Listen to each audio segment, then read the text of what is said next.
Pemirsa, Anda menyaksikan Newsline. Ada ratusan orang tua korban daycare Little Aresya, Yogyakarta mendatangi kantor Balai Kota Yogyakarta untuk melakukan pertemuan dengan tim hukum yang dibentuk oleh pemerintah Kota Yogyakarta untuk memberikan pendampingan.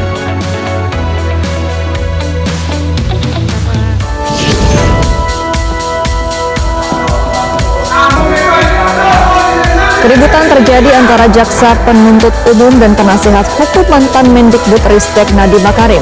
Keduanya terlibat adu mulut setelah ahli dalam persidangan mengatakan sering membantu kejaksaan.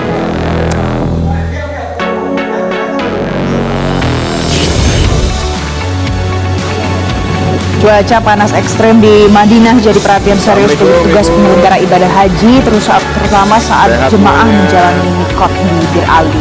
Jemaah diimbau untuk meningkatkan kewaspadaan terhadap resiko heat stroke, khususnya bagi lansia dan penyandang disabilitas. Sehat-sehat semua. Sampai pun.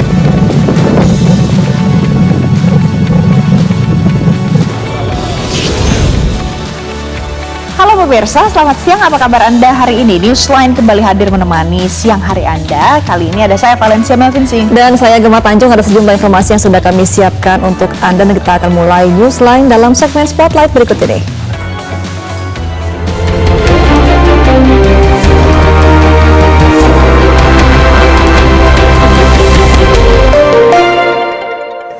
Pemirsa, kami mengatakan turut berduka cita atas kecelakaan maut antara bus dan truk tangki di Jalan Lintas Sumatera, Musirawas, Sumatera Selatan. Ada 16 orang meninggal dunia akibat kecelakaan ini.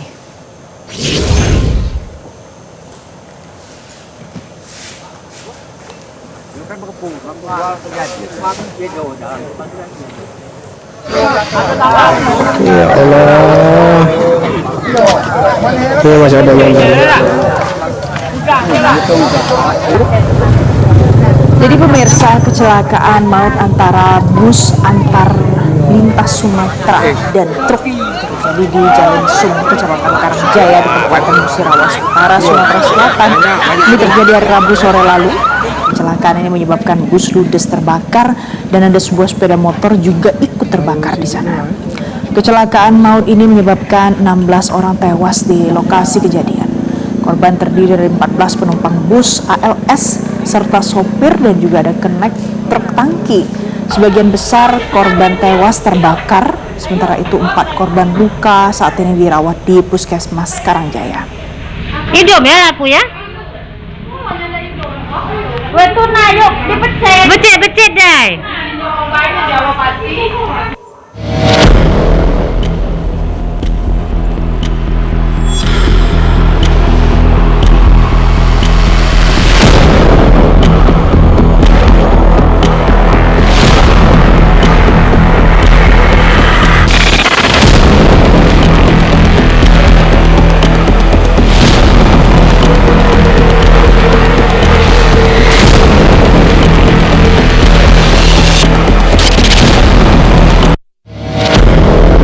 Berdasarkan penyelidikan dari kepolisian, kecelakaan maut di Musirawas bermula dari bus ALS yang hendak menghindari jalan rusak dan mengambil lajur yang berlawanan dan menabrak truk tangki BBM.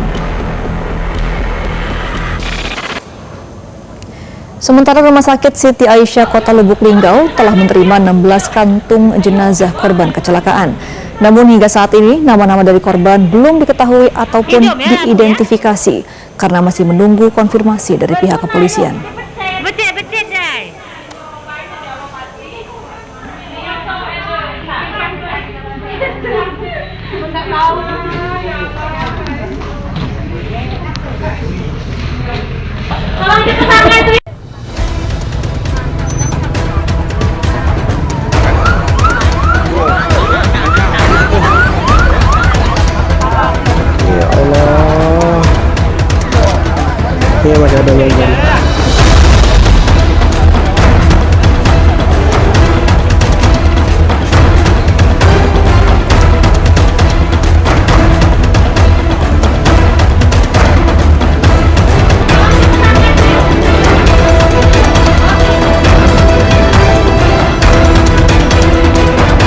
Hidup ya aku ya.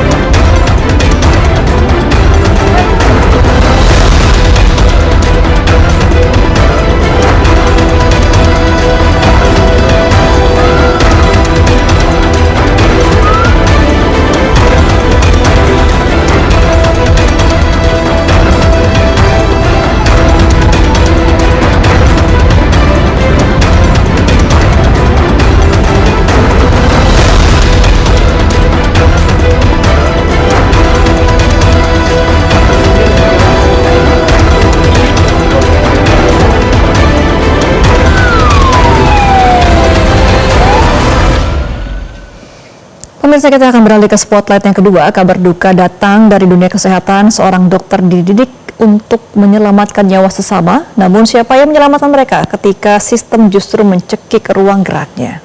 Dari dunia medis yang kembali berduka atas meninggalnya Dr. Mita Aprilia Asmi. Ia adalah seorang dokter magang yang sedang bertugas di Jambi. Mita mengembuskan nafas terakhir hari Jumat 1 Mei lalu setelah berjuang melawan kondisi kesehatan yang terus menurun. Kasus ini menjadi kasus keempat dokter magang yang dilaporkan meninggal dunia dalam kurun waktu 3 bulan terakhir, pemirsa. Dan dugaan sementara Dr. Mita dalam tugasnya ini dilaporkan kondisi fisiknya turun drastis di tengah beban kerja yang berlebihan. Dr. Paramita Ardana Riswari lahir di Palembang 27 April 2001. Ya, masuk Fakultas Kedokteran Universitas Sriwijaya angkatan 2017. Ia bekerja di program internship Dokter Indonesia RSUD KH Daud Arif di Tanjung Jabung Barat, Jambi. Kematian dokter ini menimbulkan kekhawatiran serius mengenai kurangnya perlindungan hukum dan berbagai permasalahan dalam sistem pendidikan dokter di Indonesia. Majelis Guru Besar Kedokteran Indonesia mendorong pemerintah untuk melakukan pembenahan total terhadap sistem pemagangan dokter di Indonesia.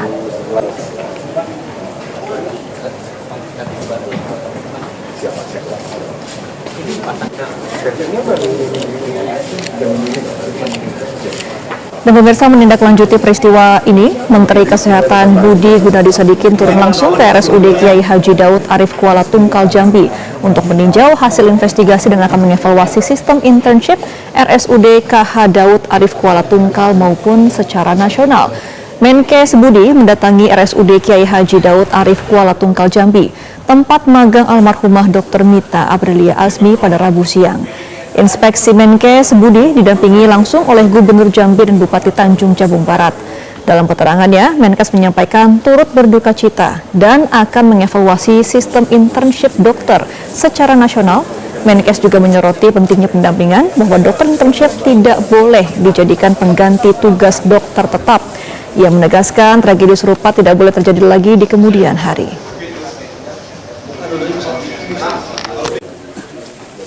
Jadi hasil investigasinya nanti besok Pak Inspektur Jenderal akan memberikan summary-nya. Ya. Tapi kita akan kirim juga audit klinisnya. Ya. Apa hasilnya, Pak? Akan segera data. Kapan Pak? Kapan hasilnya Pak? Kapan hasilnya Pak? Besok saya minta nanti Irjen akan menyampaikan secara resmi hasil investigasinya. Dipublis apa? Besok nanti tim audit klinis akan datang. Pak, akan dipublis apa? Apa? Akan dipublis nggak? Hasilnya Pak? Besok ya. Terima kasih Pak. Besok ya. Nah, sementara itu pemirsa, Direktur Rumah Sakit Kiai Haji Daud Arif Kuala Tungkal juga menegaskan kalau pihak rumah sakit belum bisa menyimpulkan apa hasil pemeriksaan dan menyerahkan sepenuhnya proses investigasi ini kepada Kementerian Kesehatan. Sebenarnya mereka melihat dari sesuai dengan yang ada itu terkait dengan jadwal apa segala macam dan data-datanya sudah kita sampaikan, nanti tunggu hasil dari kementerian aja karena mereka nanti yang melaksanakan untuk rilis yang sebenarnya seperti apa. Itu mungkin. Kalau yang diperiksa itu termasuk ruangan juga, termasuk tadi dokter pembimbing, termasuk juga dari manajemen, itu semua ditanyakan tadi. Terkait dengan hasilnya? Gimana? Hasil belum. Kita tunggu nanti hasil dari rilis Kemenkes. Ada berita lain pemirsa, kita beralih ke spotlight selanjutnya. Jadi laga El Clasico Persija Jakarta melawan Persib Bandung dipastikan tidak digelar di ibu kota, tapi pertandingan ini dipindahkan ke Stadion Segiri di Samarinda, Kalimantan Timur dengan pertimbangan keamanan dan padatnya agenda nasional di bulan Mei. Jadi pemirsa, Ketua Panitia Pelaksana Persija Jakarta, Ferry Indra Syarif, menyebut pemindahan lokasi dilakukan karena jadwal pertandingan tidak memungkinkan untuk diubah. Liga tetap berkewajiban menuntaskan kompetisi, sementara tidak ada slot waktu lain di tengah padatnya agenda nasional di Jakarta. Selain itu, sejumlah stadion di Pulau Jawa tidak dapat digunakan, baik karena masih digunakan oleh klub lain maupun tidak diizinkan untuk menghadirkan penonton. Stadion Segiri di Samarinda dipilih karena memungkinkan pertandingan digelar dengan kehadiran supporter, meski hanya untuk mendukung tuan rumah. Terkait pengamanan, pihak kepolisian melalui Mabes Polri memastikan siap mengawal jalannya pertandingan sebagai prosedur yang berlaku. Jadi pemirsa, laga El Clasico Persija melawan Persib ini bisa jadi laga penentuan juara Liga musim ini. Persib saat ini di posisi pertama klasemen, sementara dengan 72 poin sama dengan Borneo FC di posisi kedua. Sementara itu Persija ada di peringkat ketiga dengan 65 poin. Jadi kalau kehilangan poin di laga El Clasico kontra Persija bisa mengancam posisinya di puncak klasemen.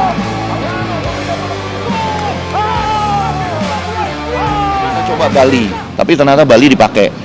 Bali tanggal 11 tanding, tanggal 10-nya kita mau pakai, padahal itu harusnya ada OT kan, official training, jadi kita nggak bisa pakai. Nah, ketika saya tanya, kalian lawan siapa? Lawan Borneo gitu. Wah, kalau gitu berarti Borneo kosong stadionnya.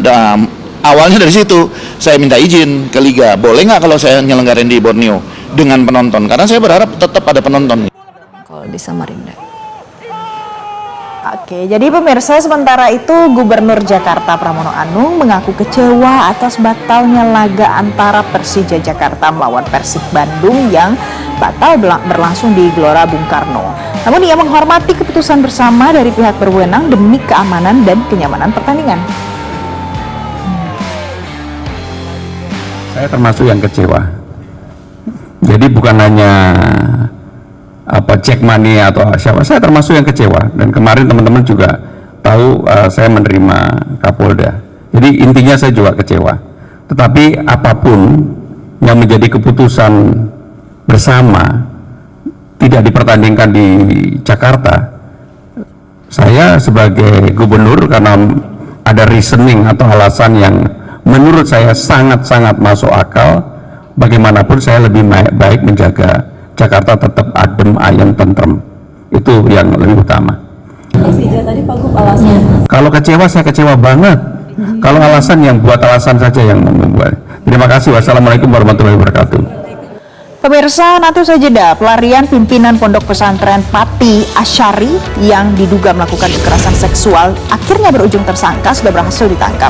Asyari masuk dalam daftar buron polisi setelah mangkir dari panggilan penyidik usai ditetapkan sebagai tersangka kasus pencabulan. Dari Pati ya? Indonesia Mbak ya?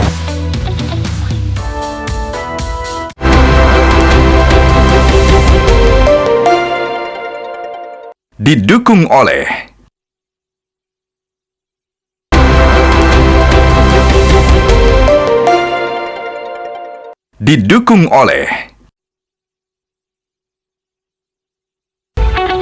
Pemirsa, Anda kembali di Newsline. Kita akan masuk ke informasi terkait dengan pelarian oknum pimpinan Ponpes Pati yang diduga mencabuli sejumlah santriwati akhirnya berakhir tersangka. Tersangka dibekuk aparat Satreskrim Polresta Pati pada Kamis pagi di Wonogiri, Jawa Tengah. Sebelumnya pelaku masuk dalam daftar buronan polisi setelah mangkir dari panggilan penyidik usai ditetapkan sebagai tersangka kasus pencabulan. Untuk informasi selengkapnya, tunggu apa lagi bersama Kata Oma.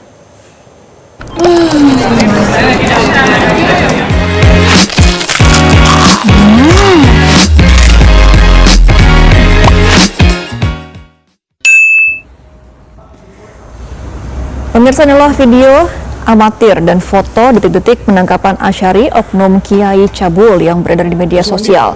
Tersangka berhasil diamankan tim Satreskrim Polresta Pati di lokasi persembunyiannya di Wonogiri bersama salah seorang anggota keluarganya. Dalam video tersebut terlihat Kasat Reskrim bersama anggota mengamankan tersangka saat berada di salah satu tempat. Asyari tampak mengenakan pakaian gelap dengan tangan terborgol saat berada bersama tim reskrim. Kasat Reskrim Polresta Pati, Kompol Dika Hadian Widya membenarkan penangkapan terhadap tersangka Asyari. Tersangka ditangkap pada Kamis pagi dan langsung dibawa menuju Polresta Pati untuk menjalani pemeriksaan lebih lanjut. Hingga saat ini tersangka bersama tim Satreskrim Polresta Pati masih dalam perjalanan menuju Mapolresta Pati.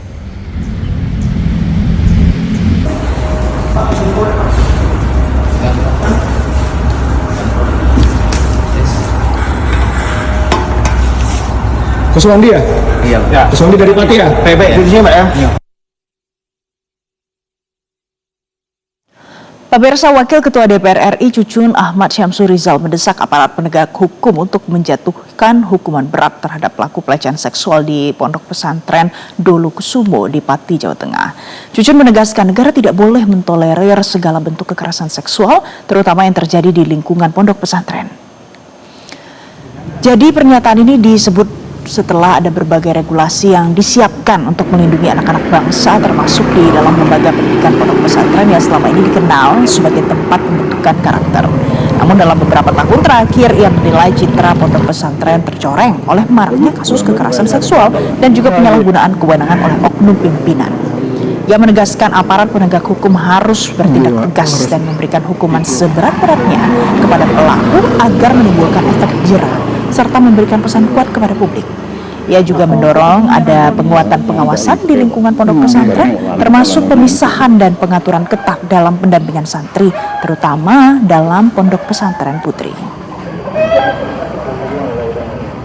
Negara nggak boleh mentolerir. Dari dulu kita itu berbagai regulasi disiapkan untuk melindungi semua anak-anak bangsa ini, apalagi lembaga pendidikan pesantren ya, yang merupakan satu lembaga pendidikan pencetak karakter anak bangsa yang sekarang banyak kita itu justru beberapa tahun ke belakang itu banyak tercoreng dengan kejadian-kejadian ya, kekerasan seksual, kemudian juga ada penyalahgunaan kewenangan dari seorang pimpinan.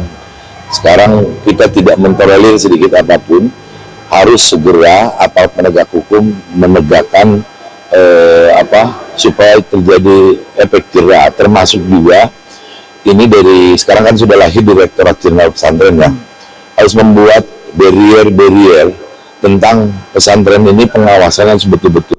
Pemirsa, pasca mencuatnya kasus asusila yang diduga dilakukan pimpinan pondok pesantren di Pati, Jawa Tengah, ratusan santri mulai meninggalkan lokasi pondok. Sementara itu, fakta baru terungkap, santriwati korban pencabulan hingga hamil dinikahkan dengan seorang santri. Kawasan pondok pesantren Tahfidz Ndolo Kusumo, Desa Telogosari, Kecamatan Telogowungu, Kabupaten Pati terlihat sepi. 252 santri yang sebelumnya menetap telah dipulangkan ke orang tua masing-masing.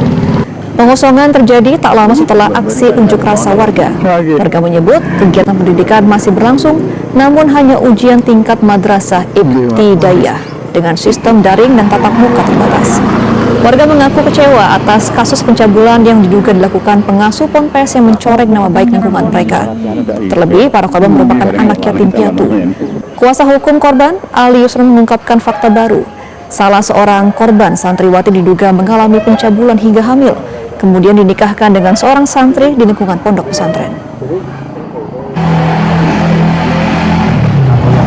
Sebenarnya ini ada yang hamil. Yang hamil itu adalah santriwati yang dewasa. Ini menurut kami dugaan yang disampaikan oleh bapak korban dan korban ini dikawinkan oleh jamaah yang lebih tua. Pada saat itu, peristiwa itu sudah dikawinkan 1 tahun, lahirlah seorang anak. Lahir seorang anak, dia diakui, juga cerai, dikawinkan lagi ke jamaah yang lebih tua.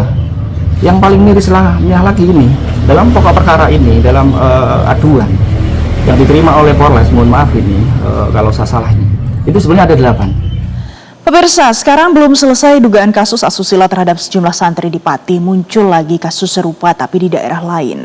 Kali ini terjadi di Sumatera Selatan. Jadi warga sebuah desa di Kecamatan Kikim Timur, Kabupaten Lahat, Sumatera Selatan melakukan aksi di sebuah pondok pesantren. Mereka menuduh pimpinan pondok pesantren diduga melakukan perbuatan asusila terhadap 4 santriwati asuhannya.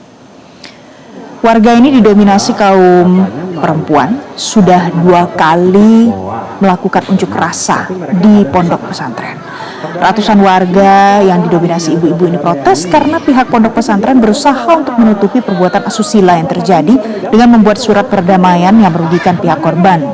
Warga meminta supaya polisi berperan aktif mendatangi korban, mengingat saat ini korban dalam kondisi trauma, ketakutan, dan terintimidasi, sehingga tidak berani untuk melaporkan peristiwa pencabulan yang mereka alami.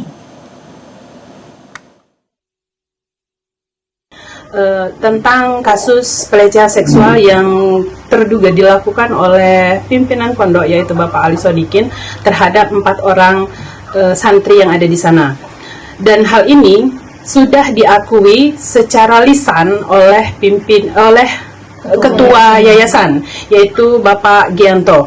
Beliau sudah membenarkan bahwa memang sudah terjadi kasus ini. Namun saat ini pimpinan pondok tersebut sudah melarikan diri, tapi tidak ada tindak lanjut baik dari pemerintah desa maupun dari oknum-oknum yang terkait.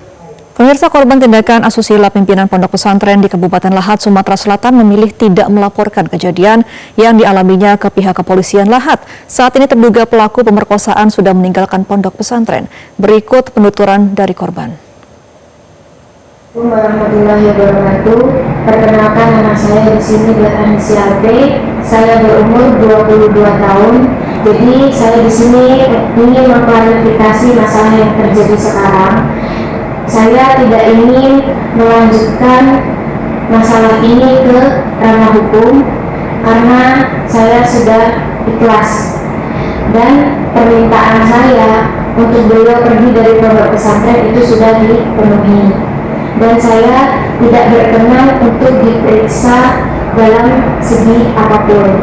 Saya ingin hidup tenang, melanjutkan hidup saya seperti biasa, hari-hari biasanya, dan ini saya ucapkan karena tidak ada keterpaksaan. Usai jeda, pemirsa, kami hadirkan ulasan lain untuk Anda soal 4 korban selamat kecelakaan maut antara bus antar lintas Sumatera atau ALS dengan truk tangki BBM di Musirawas Utara, Sumatera Selatan saat ini masih menjalani perawatan intensif di Rumah Sakit Umum Daerah Rupit. 3 diantaranya mengalami luka bakar serius dan dirawat di ruang ICU. Sesaat lagi.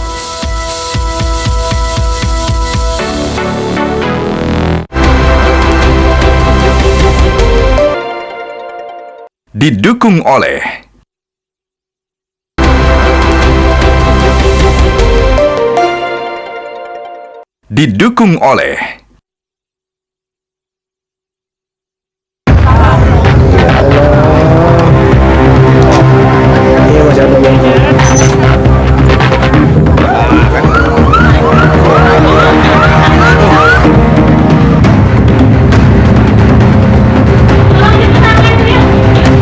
Hidup ya aku ya.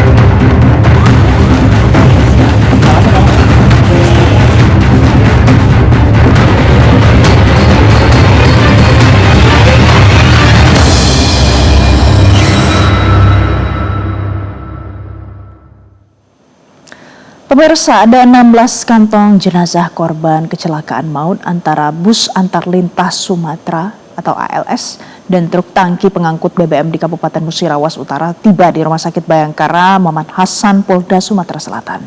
Proses identifikasi oleh tim Disaster Victim Identification sudah mulai dilakukan. Jadi seluruh jenazah dievakuasi dari Rumah Sakit Siti Aisyah Lubuk Linggau menuju ke Rumah Sakit Bayangkara Muhammad Hasan, Polda Sumsel. Ini adalah untuk menjalani proses identifikasi. Akibat kebakaran hebat pasca tabrakan, sebagian besar korban tewas dalam kondisi terbakar dan sulit untuk dikenali. Sejumlah jenazah bahkan mengalami luka bakar hingga 100%. Kepala Rumah Sakit Bayangkara Muhammad Hasan Polda Sumsel AKBP Dr. Andrianto mengatakan seluruh kantong jenazah sudah ditempatkan di ruang pendingin sambil menunggu proses identifikasi lebih lanjut oleh tim forensik dan tim DVI Mabes Polri.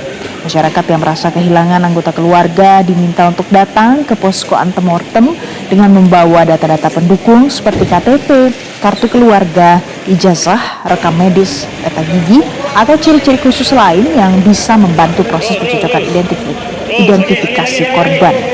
Proses identifikasi dilakukan melalui pencocokan data antemortem dan postmortem secara teliti. Dan pihak rumah sakit mengatakan proses ini kemungkinan memerlukan waktu beberapa hari ke depan.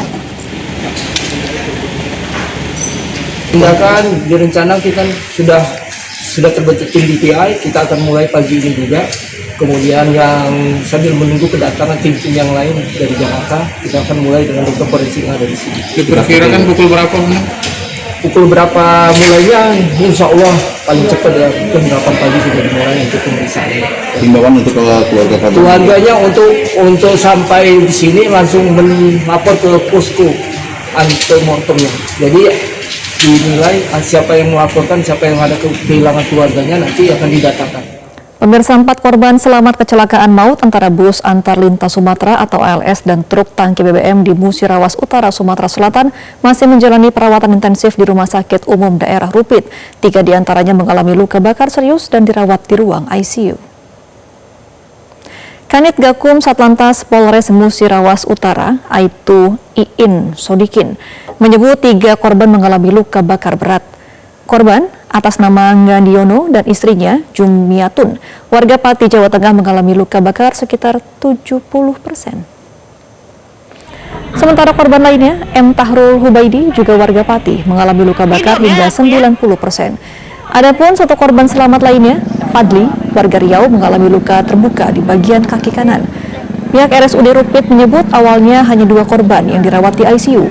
Namun kondisi Ngadiono yang terus melemah membuat petugas medis memindahkannya ke ruang perawatan intensif.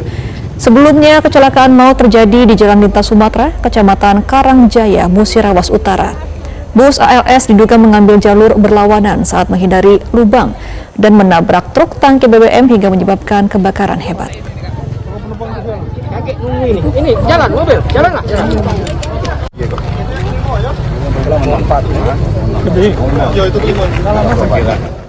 Polisi melakukan olah tempat kejadian perkara pasca kecelakaan maut yang melibatkan bus antar lintas Sumatera dan truk tangki BBM di Musirawas Utara, Sumatera Selatan.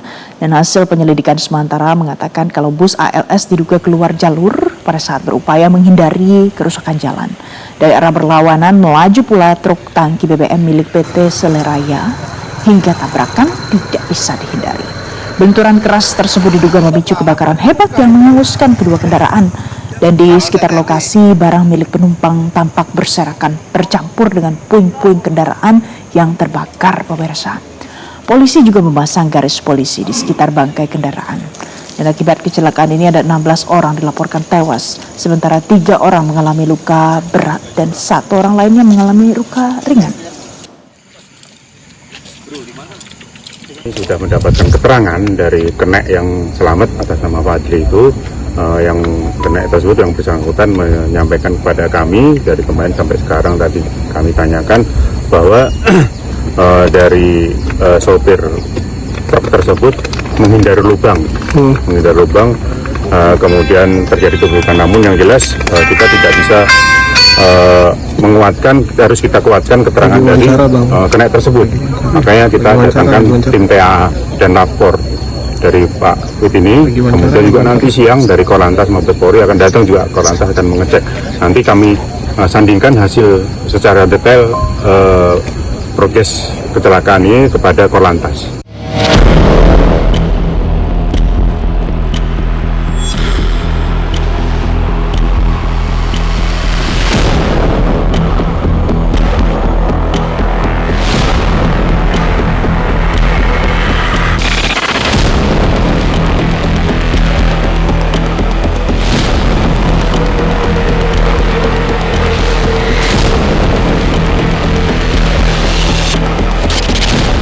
Pemirsa, kita beralih ke informasi lain. Pengadilan Militer Tinggi 2 Jakarta kembali menggelar sidang lanjutan dugaan kasus penyiraman air keras terhadap aktivis Kontras Andri Yunus.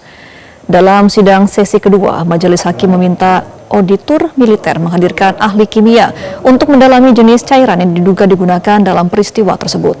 Auditor Militer 207 Jakarta, Mayor CHK Wasinton Marpaung mengatakan pihaknya berencana menghadirkan 3 orang ahli dalam persidangan berikutnya, yaitu ahli psikologi forensik, ahli psikologi, dan ahli operasi militer. Terkait permintaan Majelis Hakim untuk menghadirkan ahli kimia, pihak auditor menyatakan masih akan melakukan diskusi internal untuk menentukan waktu kehadiran ahli tersebut. Sementara itu, upaya menghadirkan Andri Yunus dalam persidangan masih terus dilakukan. Sebelumnya, auditor militer telah melayangkan surat kepada Lembaga Perlindungan Saksi atau Korban atau LPSK.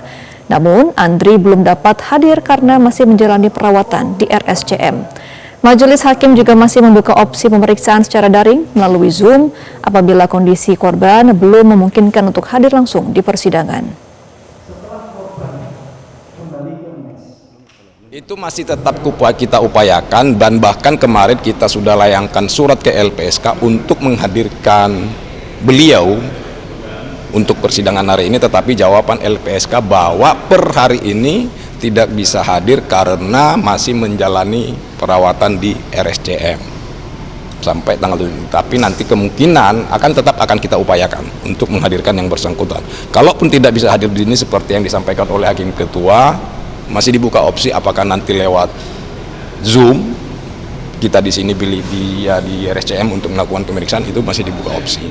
Pemirsa, sidang lanjutan kasus pengadaan Chromebook dengan terdakwa Nadiem Makarim kembali digelar di Pengadilan Negeri Tipikor Jakarta Pusat. Dan dalam sidang hari Rabu sore kemarin, itu beragendakan pemeriksaan saksi ahli ad charge dari pihak penasihat hukum terdakwa, Profesor Nindyo Pramono, ahli hukum perdata dan bisnis yang jadi saksi kedua dari 3 saksi yang dihadirkan dalam persidangan. Kemudian dalam keterangannya, saksi ahli menjelaskan ada berbagai praktik korporasi di dunia bisnis, khususnya terkait saham dan juga pasar modal. Menurutnya, aksi stock split atau pemecahan saham merupakan praktik yang sah dan lazim untuk dilakukan. Saksi ahli mengatakan stock split hanya memecah jumlah saham tanpa menambah nilai keseluruhan. Yang menegaskan tindakan tersebut bisa dilakukan oleh perseroan ataupun pemegang saham yang dinilai sah dalam perspektif hukum korporasi.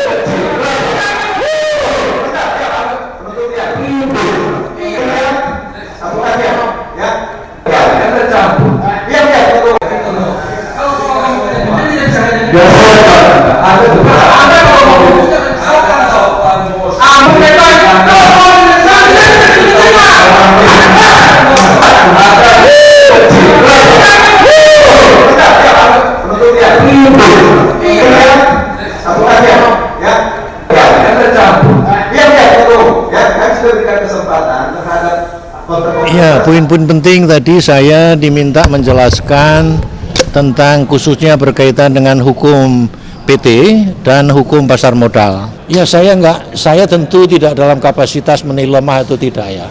Saya hanya bicara dari sisi korporasi, itu adalah perbuatan korporasi yang dikenal dalam hukum korporasi sebagai perbuatan yang wajar dan sah. Pemirsa, Densus 88 Anti Teror Mabes Polri menangkap 8 warga di wilayah Parigi Motong dan Kabupaten Poso, Sulawesi Tengah. Penangkapan dilakukan pada Rabu dini hari. Salah seorang warga yang ditangkap adalah Aceh yang diketahui berprofesi sebagai penjual buah di wilayah Kecamatan Parigi Motong. Bersenjata lengkap, aparat gabungan Densus 88 Anti Teror Mabes Polri dan Brimopolda Sulteng mengepung sebuah rumah di Desa Tomoli Utara, Kecamatan Toribulu, Kabupaten Parigi Motong, Sulawesi Tengah pada Rabu dini hari sekitar pukul 2.00 waktu setempat. Informasi yang berhasil dihimpun, Densus 88 Anti Teror Mabes Polri melakukan serangkaian penangkapan warga yang diduga terlibat dalam gerakan teror dari jaringan kelompok tertentu di wilayah Sulawesi Tengah. Data yang berhasil dihimpun, penangkapan dilakukan di wilayah Parigi Motong dan Poso. Di Desa Tomoli Utara, Kecamatan Toribulu, tim Densus menggeledah seisi rumah mengamankan 1 orang warga dengan inisial AC serta mengamankan sejumlah barang bukti. Kepala dusun di desa setempat mengungkapkan proses penangkapan berlangsung persuasif. Menurut Kadus, sosok Aceh dikenal kesehariannya berprofesi sebagai penjual buah. Sementara itu belum ada keterangan resmi dari otoritas pihak keamanan terkait atas rangkaian operasi penangkapan itu. Penangkapan dari pihak Densus 88. Kalau yang bersangkutan di lingkungan ini bermasyarakat seperti masyarakat pada umumnya. Cuma yang membedakan itu dia pedagang buah. Kita beralih ke informasi lain, pemirsa. Ada kebakaran hebat yang menghanguskan 77 rumah warga di kawasan Pardede, Desa Jawa Lama, Kota Lok Sumawe, Aceh. Kebakaran ini berhasil dipadamkan setelah 4 jam petugas damkar berjibaku melawan api.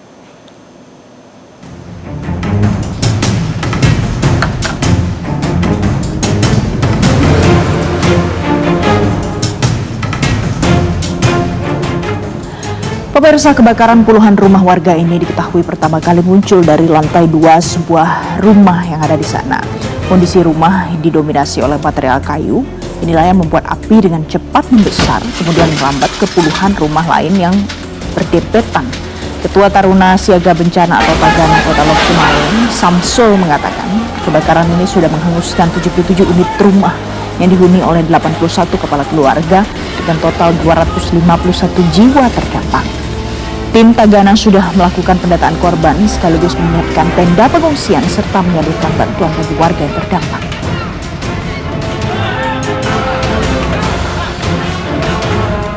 Pemirsa, usai jeda, kloter 14 embarkasi Batam menjadi rombongan terakhir jemaah haji Indonesia yang tiba di kota Madinah. Sebanyak 440 jemaah tiba dalam kondisi sehat dan disambut petugas dengan pelayanan yang ramah. Sesaat lagi.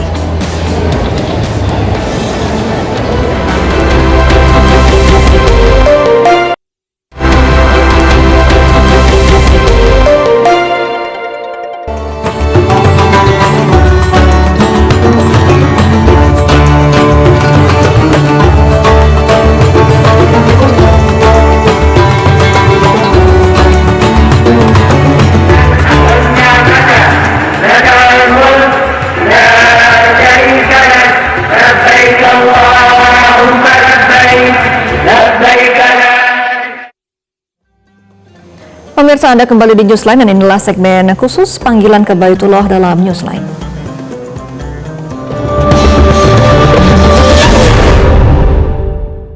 Dipersembahkan oleh Pemirsa, ISQ Tours mengadakan simulasi bagi petugas haji jelang keberangkatan kloter pertama pada tanggal 8 Mei 2026.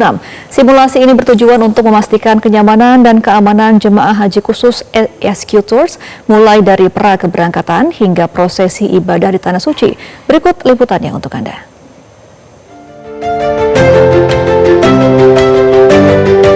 Para petugas haji ISQ Tours yang terdiri dari tour leader, tim medis, serta pembimbing ibadah berkumpul di Menara 165 Jakarta untuk mengikuti simulasi keberangkatan haji 2026.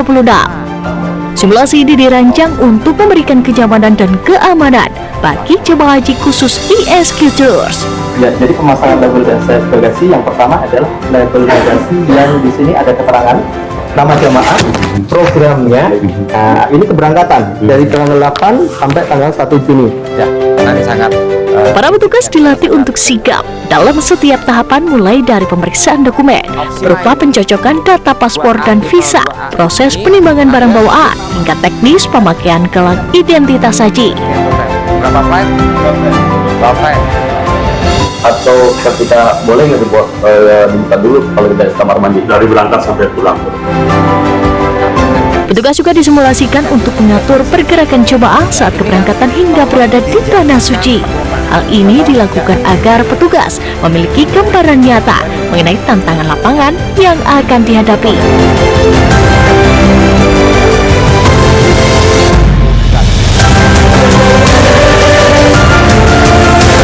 Selain kesiapan teknis, aspek psikologis dan mental jemaah juga menjadi fokus utama. Pihak ISQ Tours menekankan pentingnya penanaman mindset agar jemaah siap menghadapi segala kondisi di Tanah Suci. Mindset itu kan pemikiran, sikap mental yang harus dipersiapkan, ya. Namun jauh selain itu juga ISQ mempersiapkan hatinya, niatnya. Kelihatan sederhana, ya, bahwa rukun Islam yang kelima, ibadah haji ini kan yang paling menentukan adalah ujian niatnya. Dan sepanjang kita persiapan, ya, bahkan dari mulai mereka manasik kemarin, ya, manasik itu kita dekati juga keseluruhan bagian tadi itu, ya, niatnya terus menerus diluruskan, dimurnikan, diingatkan, ya, mindsetnya, sikap mentalnya harus selalu dalam keadaan yang positif, ya. Kalau istilahnya kami, istilahnya Prof Ari di ISG Tour, harus menjadi mata lebah, itu mindsetnya. Melihat segala sesuatu nanti selalu kita mengambil apa hikmah yang baik dari keadaan yang tadi mungkin bisa jadi tidak mengenakan, bahkan merepotkan, bahkan mungkin juga menyakitkan keadaan itu, mengecewakan, ya.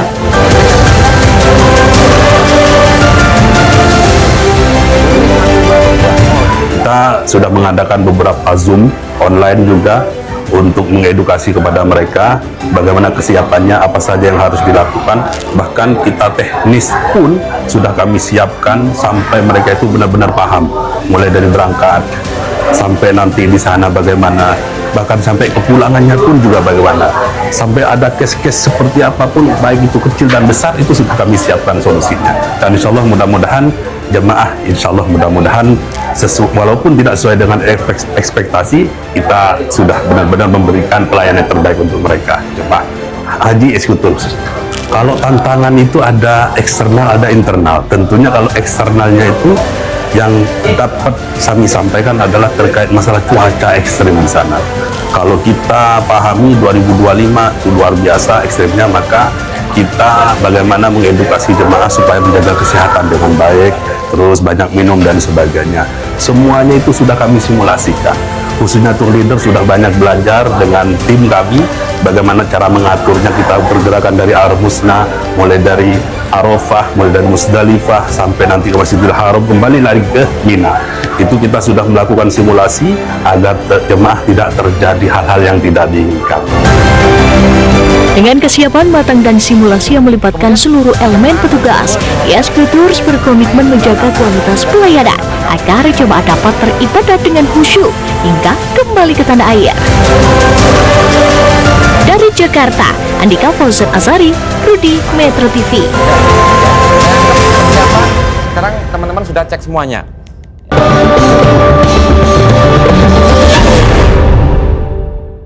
Dipersembahkan oleh Jadi pemirsa, jemaah haji gelombang kedua hari ini mulai tiba di Bandara King Abdul Aziz di kota Jeddah, Arab Saudi. Sementara itu sampai hari ini ada puluhan ribu jemaah haji secara bertahap terus bergerak menuju ke kota Mekah. Kita akan tanyakan bagaimana informasi terkini untuk Anda. Sudah ada jurnalis Metro TV Mahmud Fauzi langsung dari Madinah di sana. Mahmud, selamat siang waktu Indonesia. Jadi setelah fase gelombang pertama selesai, bagaimana tahapan operasional haji selanjutnya, Mahmud? Baik, selamat siang. Memasuki hari ke-17 masa operasional penyelenggaraan ibadah haji tahun 2026. Hari ini jamaah haji gelombang kedua yang berangkat dari bandara di Indonesia menuju ke Bandara King Abdul Aziz di Jeddah mulai tiba di Tanah Suci. Hari ini dijadwalkan juga akan ada sebanyak 15 kloter jemaah haji yang akan kembali mendarat di Bandara King Abdul Aziz Jeddah. Saat ini untuk gelombang kedua kedatangan jemaah haji ini sudah ada 3 kloter jemaah haji yang telah tiba, yakni kloter ke-44 dari embarkasi Solo yang tiba pada pukul 06.30 waktu Arab Saudi. Juga ada kloter ke-12 dari embarkasi Lombok yang tiba pada pukul 07.30 serta kloter kedua dari embarkasi Aceh yang tiba pada pukul 08.00 pagi tadi. Nantinya ada perbedaan keberangkatan ataupun kedatangan jemaah haji antara gelombang pertama dan juga gelombang kedua. Untuk jemaah haji gelombang kedua ini, begitu tiba di Bandara Jeddah Arab Saudi, nantinya akan langsung menuju ke area yang telah disiapkan untuk melakukan sholat sunnah dan juga melakukan niat ihram. Kemudian jemaah haji akan digeser menuju ke kota Mekah yang berjarak sekitar 1 jam perjalanan dengan menggunakan bus yang telah dipersiapkan. Nantinya begitu sampai di kota Mekah, seluruh jamaah haji ini untuk terlebih dahulu transit di hotel yang disediakan, istirahat sebentar dan kemudian menuju ke Masjidil Haram untuk melakukan ibadah umroh wajib. Valen. Baik, Terima kasih untuk informasi terkini dari Anda langsung, Mahmud Fauzi dari Madinah, Arab Saudi. Nah pemirsa, selanjutnya jadi jemaah haji asal Gunung Kidul Yogyakarta tampil menarik di Tanah Suci dengan mengenakan blangkon. Ini adalah penutup kepala tradisional yang tidak hanya jadi identitas budaya, tapi juga punya makna filosofis dan fungsi praktis selama ibadah haji. Di tengah jutaan jemaah dari berbagai daerah, rombongan haji Indonesia asal Gunung Kidul yang tergabung dalam kloter 10 tampil ikonik dengan kompak untuk mengenakan blangkon khas Yogyakarta. Penggunaan blangkon ini bukan sekedar soal penampilan saja, tapi sudah jadi tradisi sejak tahun 2017 sebagai upaya membawa identitas budaya lokal ke kancah internasional. Selain itu pemirsa, blangkon juga punya nilai filosofis. Seperti ada 17 lipatan yang melambangkan jumlah rakaat sholat fardu, serta bagian belakang yang mengajarkan untuk menyimpan aib dan menjaga keharmonisan. Dan tidak hanya syarat makna, blangkon juga punya fungsi praktis, yaitu memudahkan antar jemaah saling mengenali, terutama saat terpisah dari kerumunan. Rencananya blangkon akan terus digunakan sampai puncak ibadah haji di Arafah, Musdalifah, dan Mina.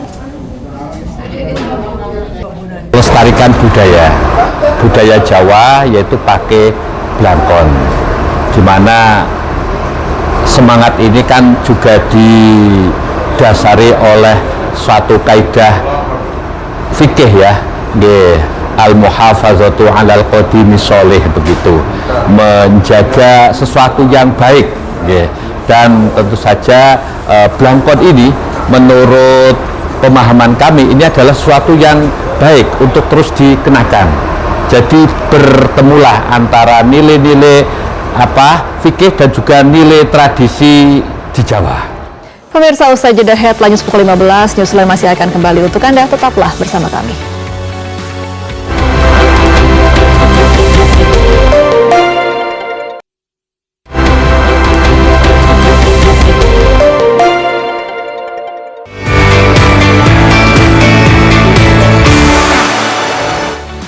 Pemirsa, terima kasih Anda masih bersama kami dalam Newsline, kali ini dalam Newsline Business. Nah pemirsa, Menteri Keuangan Republik Indonesia Purbaya Yudi Sadewa menyebut bahwa capaian pertumbuhan ekonomi 5,61% di triwulan pertama 2026 itu merupakan sebuah keajaiban. Karena menurutnya dengan anggaran yang ada, pemerintah bisa mendorong pertumbuhan ekonomi hingga melampaui capaian negara lain. Informasi selengkapnya tunggu apa lagi bersama Kata Oma.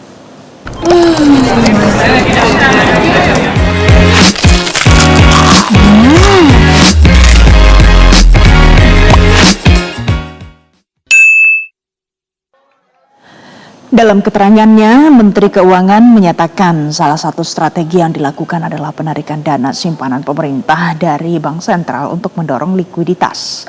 Menteri Keuangan menyebut pemerintah akan terus mendorong pertumbuhan ekonomi hingga 6% sampai akhir tahun ini. Ada berbagai stimulus dan strategi disiapkan untuk mencapai target-target tersebut.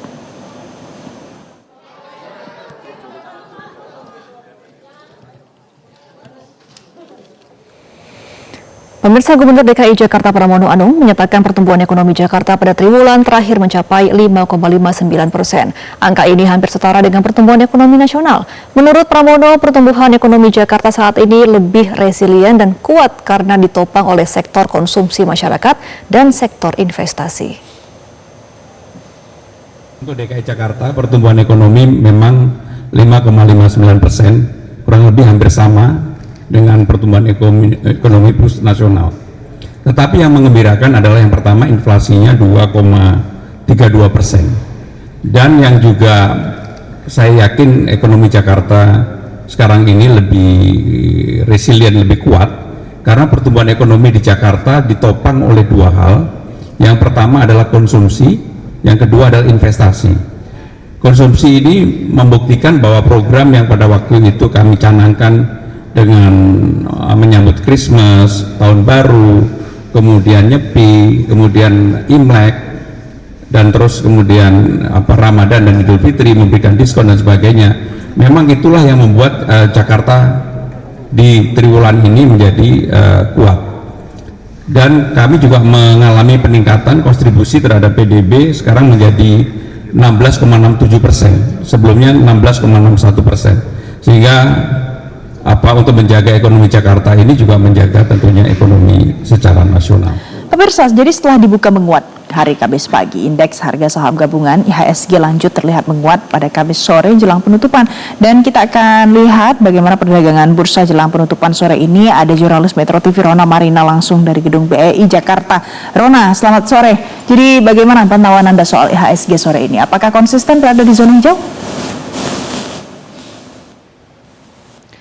Ya, betul sekali Valen. Memang jika kami pantau sejak pukul 14 waktu Indonesia bagian Barat tadi dan saat ini waktu menunjukkan pukul 15.07, ini memang IHSG pergerakannya ini cukup konsisten berada di zona hijau begitu ya. Jadi penguatannya bisa langsung kami tunjukkan di belakang saya adalah papan bursa efek, di mana memang untuk IHSG pada hari ini naik ataupun menguat berada di level 7.180 dengan kenaikan sebanyak 1,26% dan setara dengan 89 basis poin. Nah, selain itu juga mencatatkan nilai transaksi 17,7 miliar rupiah dan juga jumlah lembar saham yang diperdagangkan ada 35,8 juta. Dan selain itu juga untuk nilai transaksinya mencapai 2,228 juta.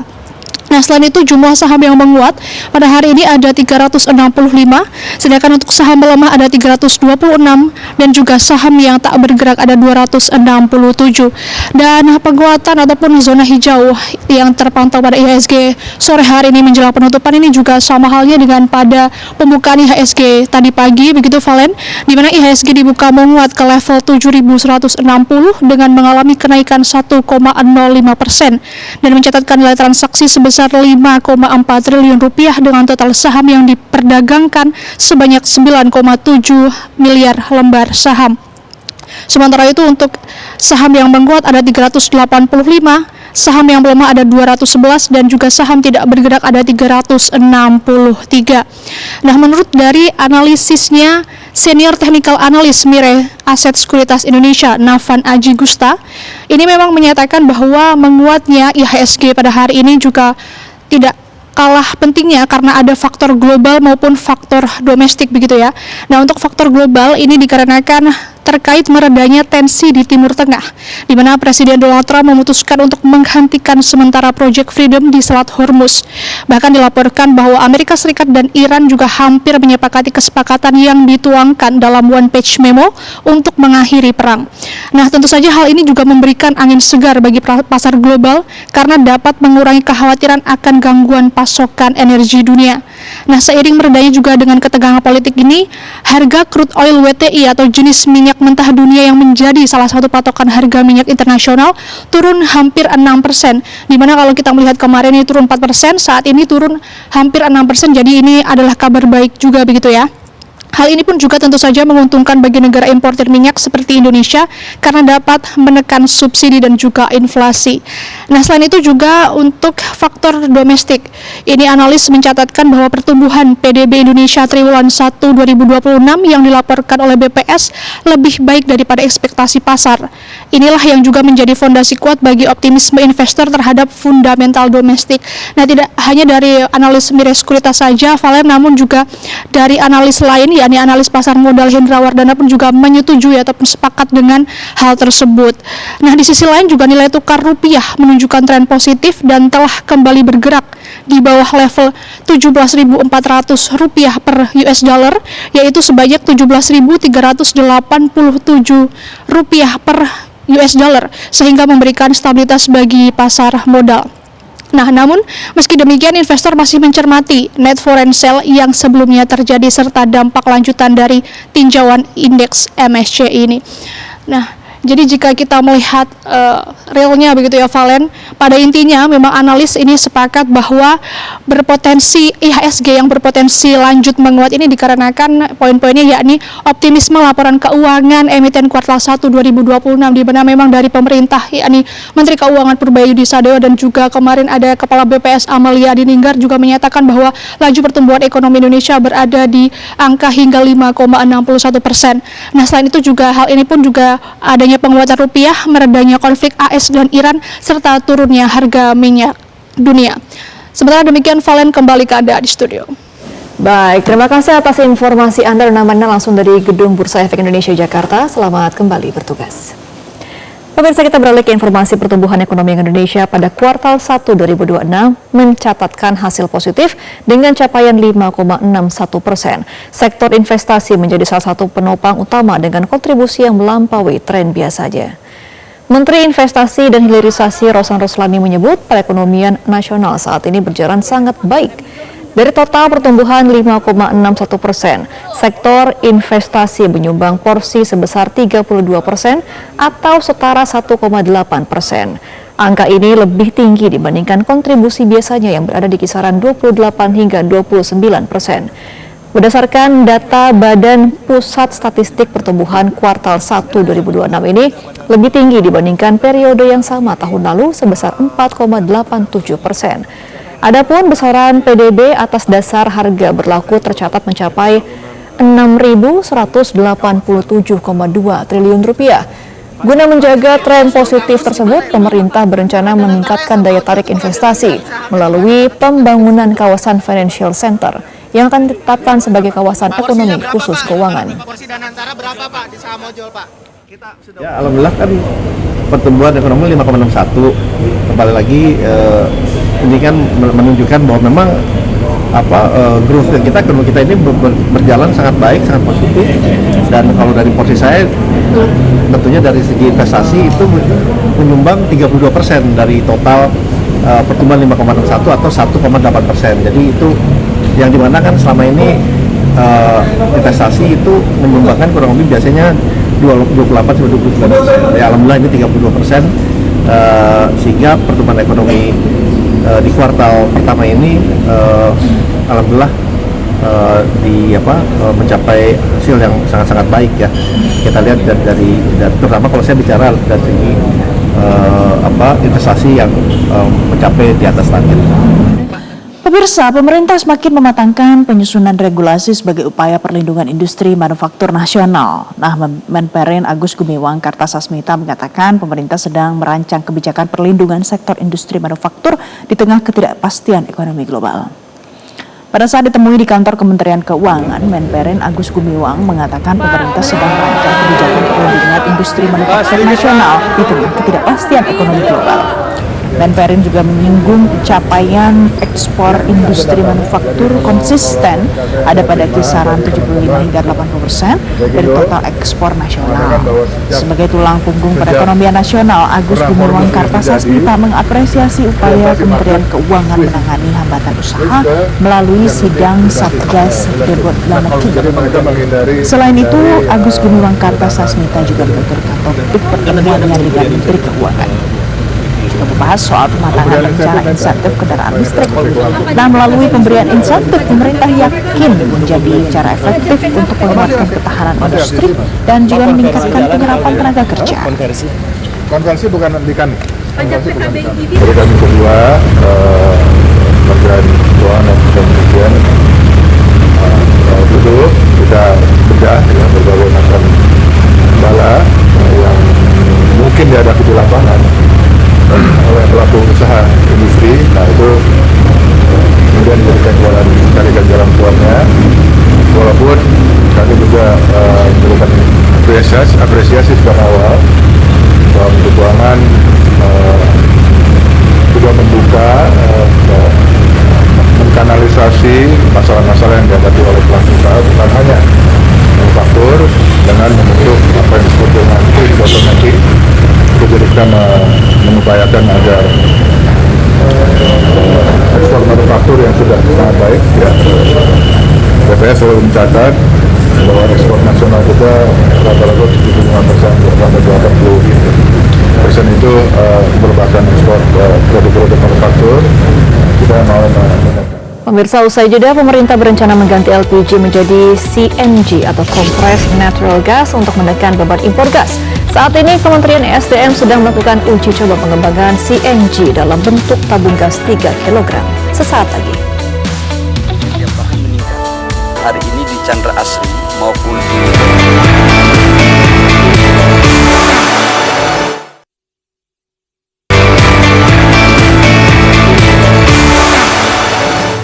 Pemirsa, Pemirsa, Anda kembali di Newsline Bisnis. Kita akan masuk ke informasi terkait dengan pemerintah berencana mengganti LPG menjadi CNG atau Compressed Natural Gas untuk menekan beban impor gas. Saat ini Kementerian ESDM sedang melakukan uji coba pengembangan CNG dalam bentuk tabung gas 3 kg sebelum nantinya diimplementasikan secara luas ke masyarakat.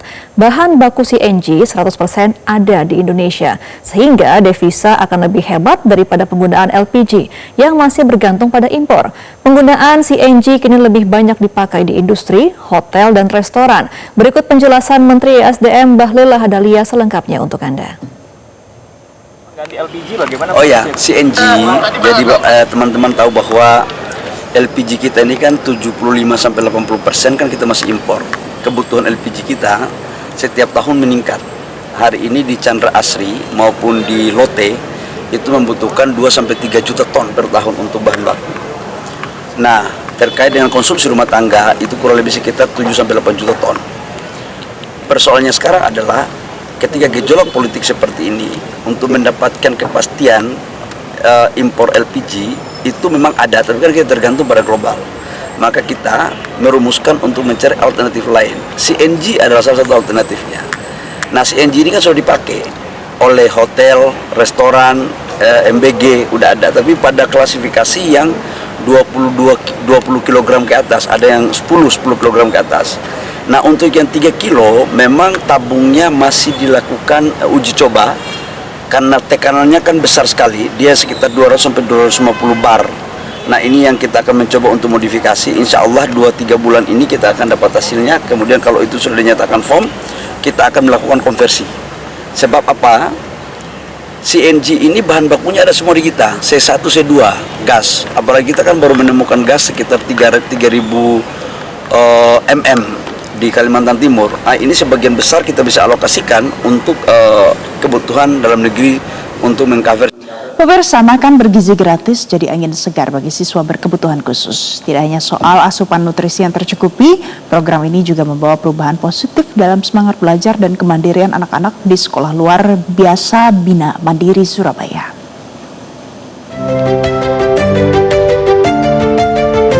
Sekolah luar biasa Bina Mandiri di Jemur Sari, Surabaya, Jawa Timur menjadi salah satu SLB yang ikut merasakan program makanan bergizi gratis. Sebanyak 22 siswa dan 9 tenaga pendidik rutin mendapatkan paket makanan bergizi gratis lengkap, berisi nasi, lauk pauk, sayur, buah, hingga susu. Program ini disambut antusias oleh seluruh warga sekolah. Guru-guru mengaku program MBG sangat membantu, terutama bagi siswa yang belajar hingga sore hari. Kita sangat terbantu sekali ada MBG itu. Kalau sebelumnya itu terbantu bagi siswa karena kita pulangnya sampai sore, dan wali murid juga terbantu dengan adanya MBG untuk makan siang, untuk paginya anak-anak bawa bekal kue sendiri, snack, dan MBG ini makan saat siang hari. Terbantu sekali karena di MBG itu ada buahnya, ada sayurnya, ada ikannya juga, ada lauknya juga, jadi sangat-sangat terbantu sekali. Suka soalnya ada sayurnya. Karena ada sayurnya? Iya. Kan selama ini MBG isinya apa aja? Sayur, nasi, buah-buahan sama susu. Menunya? Dan juga ayam goreng. Ayam gorengnya selalu habis? Habis ya? Iya. Oke, senang nggak dengan adanya MBG ini? Senang banget. Bawa pulang sama MBG-nya enak banget. Kita kasih ibuku, adikku, sama bapakku. Biar juga ngerasain ya mereka ya? Iya. Program MBG bukan hanya soal makan gratis. Di SLB Bina Mandiri, waktu makan siang bersama menjadi momen pembelajaran tersendiri. Melatih anak-anak berkebutuhan khusus untuk makan secara mandiri, menggunakan sendok dan garpu, serta merapikan peralatan makan setelah selesai. Meski demikian, ada tantangan tersendiri dalam implementasi program ini. Kita bersyukur sekali dengan demikian anak-anak belajar makan yang baik ya, pakai sendok, pakai garpu, kemudian bersama-sama dengan tempat yang sama. Nah, itu tantangannya, dan yang pasti anak-anak senang banget dengan program MBG ini, Mbak. Orang tua sangat senang sekali, Mbak, bersyukur sekali karena apa, mereka nggak repot bawakan bekal. Harapannya MBG itu terus, Mbak, dengan peningkatan mutu ya, kualitas, kemudian menu-menunya juga mudah-mudahan nanti ahli gizinya bisa memvariasi makanannya sehingga bisa memberikan menu yang benar-benar itu pas untuk anak-anak gitu. Program makanan bergizi gratis terbukti melampaui manfaat gizi semata. Di tangan anak-anak berkebutuhan khusus seperti Afrila dan kawan-kawannya di SLB Bina Mandiri ini, setiap suapan menjadi bagian dari proses tumbuh mandiri. Kini, harapan pun bertumpu pada peningkatan kualitas program agar makin banyak anak-anak yang merasakan manfaatnya. Dari Surabaya, Arbida Dono Semito, Haris Ramadhani, Metro TV. Pemirsa, nanti saja deh untuk Anda. Ini soal pelarian pimpinan Pondok Pesantren Pati Asari yang menyimpang akhirnya jadi tersangka berhasil ditangkap. Dia masuk dalam DPO setelah mangkir dari panggilan penyidik setelah ditetapkan jadi tersangka kasus pencabulan. Saat lagi.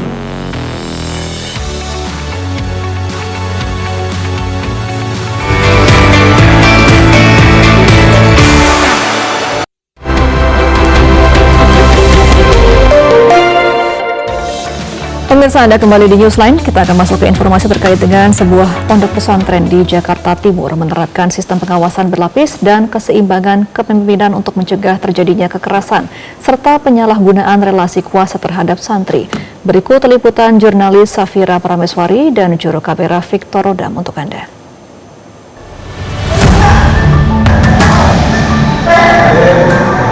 Maraknya kasus asusila yang terjadi di sejumlah lingkungan pondok pesantren ini menimbulkan pertanyaan yang besar. Bagaimana cara pengelola pihak pondok pesantren untuk menjamin keselamatan dan juga keamanan dari para santri agar dapat melakukan kegiatan belajar mengajar dan juga kehidupan yang tenang? Kali ini saya akan mengajak pemirsa untuk melihat salah satu pondok pesantren yang ada di Jakarta Timur untuk melihat bagaimana keseharian dari para santri dan juga cara belajar dan juga pengelolaan dari pihak pondok pesantren agar menjamin keselamatan dan juga keamanan dari para santri.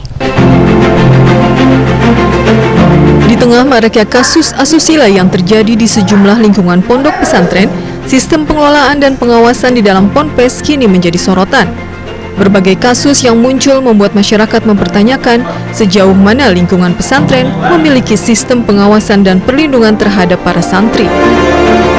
Di sebuah pondok pesantren di Jakarta Timur, Hadijah Al-Makiyah yang merupakan pengelola ponpes menyebut pencegahan tindakan pelanggaran hukum dilakukan melalui pengawasan berlapis yang melibatkan tenaga pendidik, pengurus, hingga masyarakat dan pemerintah setempat.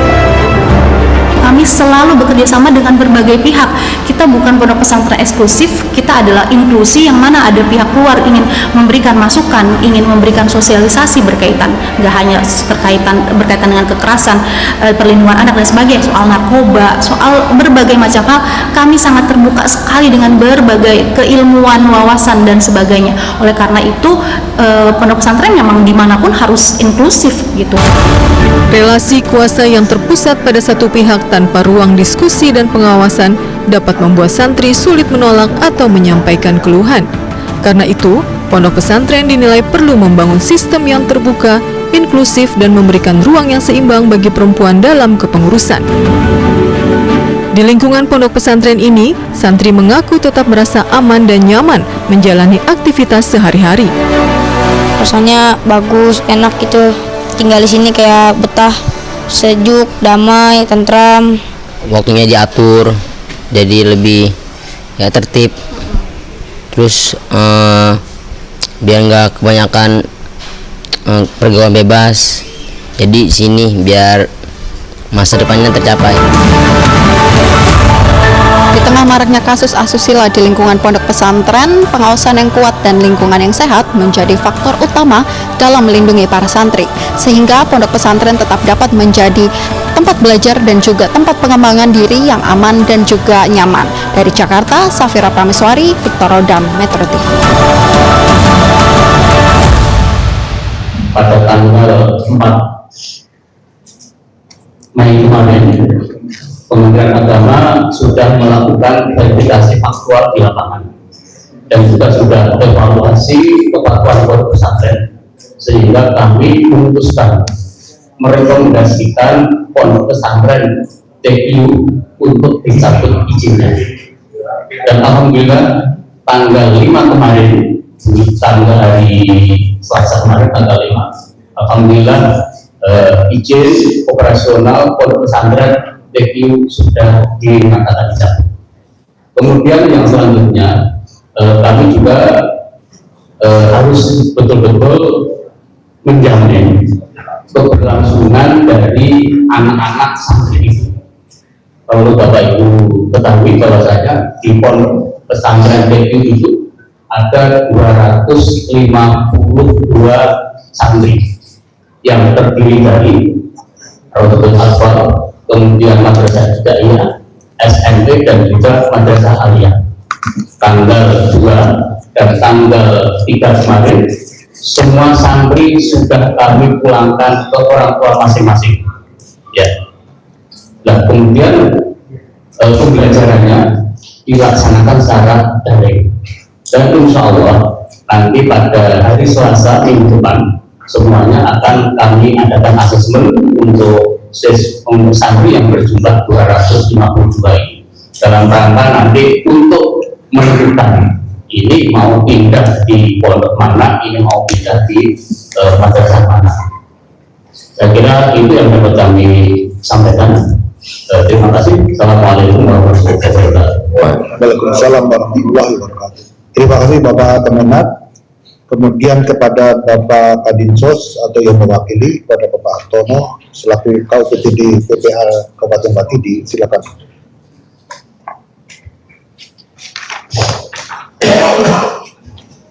Assalamualaikum warahmatullahi wabarakatuh.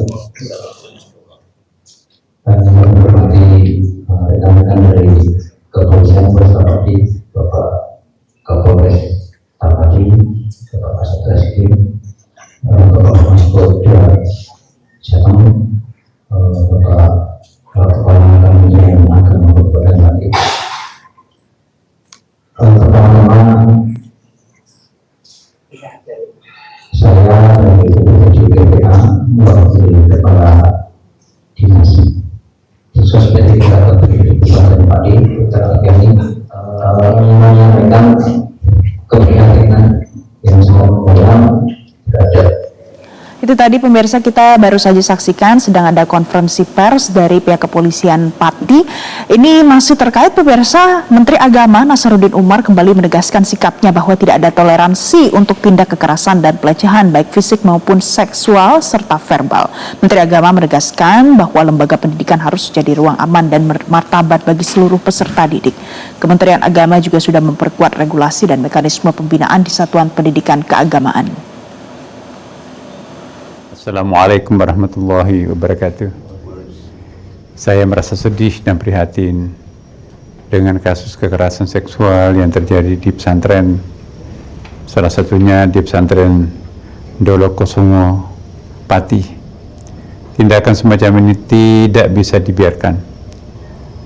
Saya tidak bisa menoleransi kekerasan seksual dalam bentuk apapun dan dimanapun sebetulnya, apalagi kalau itu di pondok pesantren.